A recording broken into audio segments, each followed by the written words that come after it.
First and foremost, switch your miter saw over to 45 degrees. Once you get it fine-tuned at exactly 45 where you want it, tighten it up.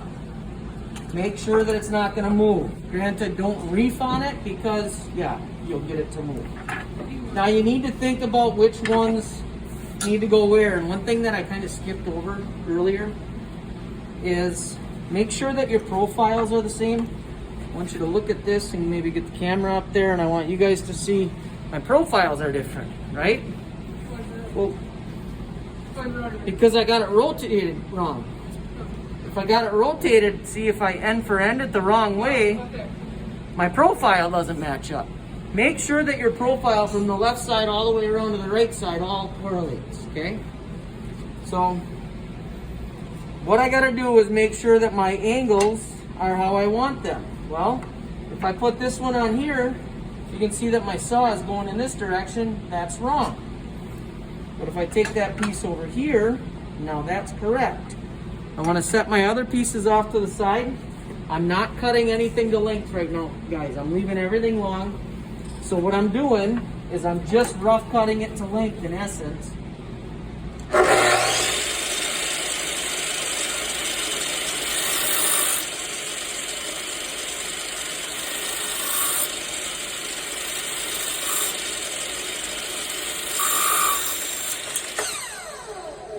You saw me cut that one a couple different times. I dropped in. It was because when I routed it, it kind of went around the corner a little bit.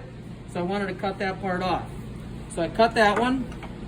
And if you look at your pieces and kind of got them laid out how I got them here, you'll be able to see I can cut this one next.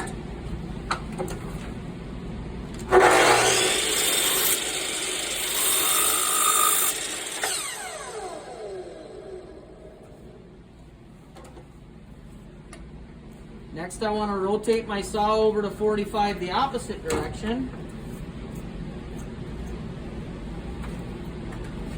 That's why.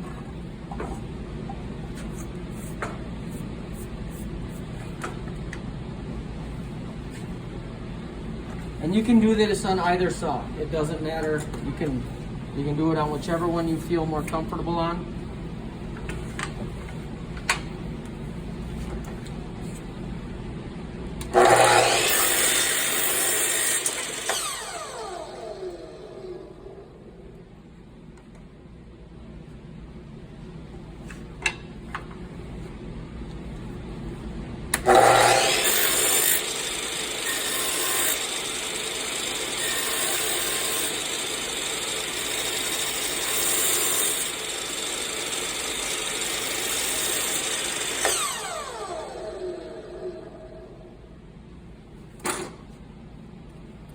Let's go and check.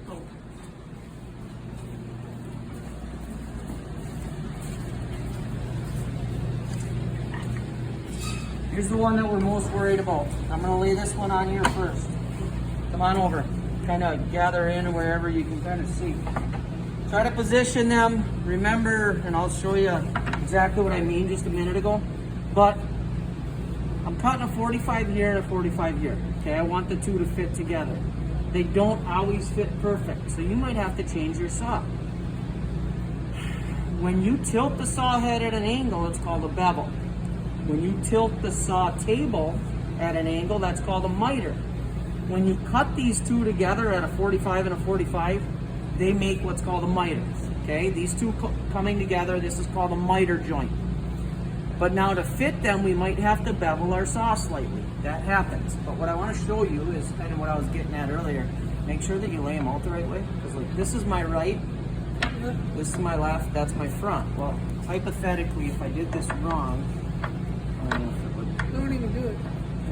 Won't even, yeah, that's crazy. But it would be if you had, no, I guess it wouldn't even work. Well, no. Can't even make it work.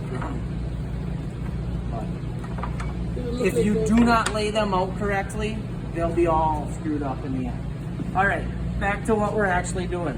What I start with right over here, guys, is this. Everybody check my angle. Look close. How's my angle fit? How's my angle fit? Decent. Decent. But doesn't fit great. Can you push in all the way there, Gordon? No, you can. What? No, you cannot. No, push in. Like right here. Just push in. I pushed in. But slide it over to like that. So now see how when I slide this one and this one,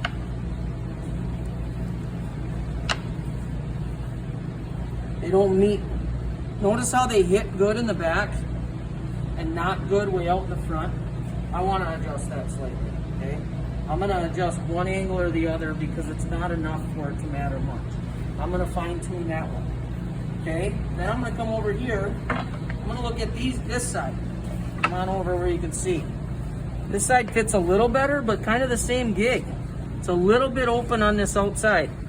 So that's where I'm gonna decide like if I wanna fine tune that one. I probably won't. Okay, I'm not gonna fine tune this one. That one's as good as we're probably gonna get. So now I'm gonna come back here. I'm gonna mark this. So get where you can kind of see my pencil back here. I'm marking the back. I'm gonna start on the right and I'm gonna work around to my left. So that's step one. I'm gonna go and cut this one square. And then I'm actually gonna take this one in the meantime and I'm gonna fine tune it and see if I can make that angle a little bit longer.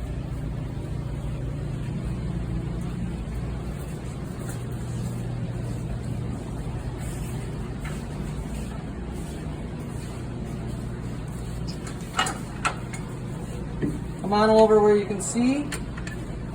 I'm gonna set this over to 45 degrees. Now you remember how this one was fitting?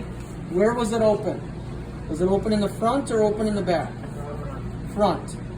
So what do I want to do? Do I want to make my angle longer that way or shorter this way? Do I want to turn the saw this way or do I want to turn the saw that way? Longer to the right.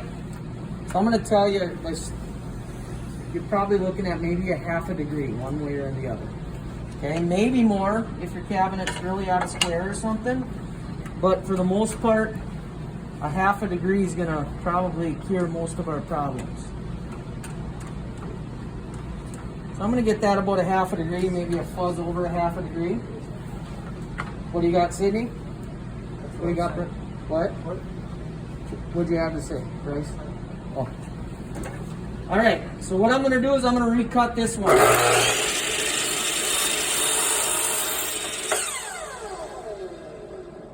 While I'm over at the saw,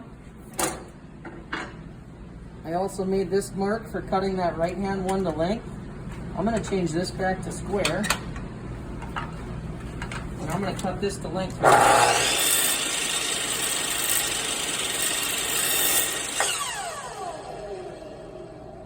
There's my cut. Let's just check it out.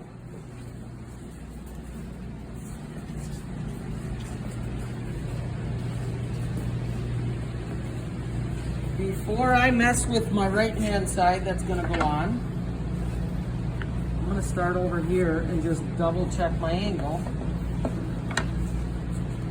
And how does that look, guys? A lot better. Does it? Amazing. Are we worried about trying to make it better yet? No. Not really. I think we'll leave it at that. Okay?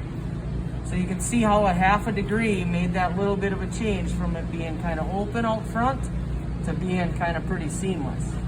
So now, here's what we do. We start at the right and we work our way around. We can go about this a couple different ways. One is we could install this piece right now. Two, we could fit this one and then we could mark that one. And then we could install like two and then go to the third one and mark that one and whatever. I personally like to start one and then go one at a time. So I'm gonna fit this. Which piece didn't I cut to length yet? That one. I don't really care. It's irrelevant. So what I'm gonna do, I'm gonna get a little bit of glue. Sorry, I should have tried this ready. Come on over where you can see a little bit. I'm gonna put a little bead of glue there. Okay, that little bead of glue is gonna be plenty. I don't wanna get it so tight over here to the corner that it squishes out, and that's probably a little closer than I even want it to be. Go to what, napkin rack? Nope, it should be alright. Thank you, though. Alright, this is a brad nailer. This is what it shoots. Those are called brads. They're 1.5 inches long. This is a 3/4 by 3/4 piece of trim, so in all reality, like the distance from here shooting down at an angle to there, probably give or take about 3/4 or so. So we'll have about 3/4 going through that piece and 3/4 going into either the top or into our side. So that's not too bad. So what I'm gonna do is actually, now that I've got it glued, I'm gonna fit these two. I don't forget that I always want my joint to be as tight as I can make it. Now what didn't I check? I'm not checking that back right now at all. I really care more about how this fits than I do about how my piece fits back there. So I'm gonna go something like that. I like where it is. The biggest rule with nail guns, guys, if that nail is 1.5 inches, I want to stay at least 1.5 inches with any of my digits. If I got a 3-inch nail, I want to stay 3 inches back. If I got a 2-inch nail, I want to stay 2 inches back. Anybody here ever shot themselves with a nail gun? It happens, okay? It shouldn't. Be safe, keep your hands back. So, I shot one nail there. The way this works, I pull the trigger, it doesn't shoot. I bump the nose, it doesn't shoot. The way this one is designed, this should not shoot, but I'm not guaranteeing it. Pull the trigger, push that. They should not shoot. Most brad nailers do not. Some are the exception of the rule and will. Most of them, you have to depress the nose guard, that nose bumper, and then pull the trigger. So what you see me do is, again, I hold my finger back at least 1.5 inches. I depress the nose, and then I just, a quick little snap on my finger. Okay? For the sides, 3 nails is adequate. One toward the front, one toward the back, and one is gonna go in the middle. And notice how I angle them. I'm angled about a 45-degree angle. I'm not shooting straight down, and I'm not shooting straight into the side. I want it going in an angle. The next step, is that the end? Yeah. Good enough, thank you.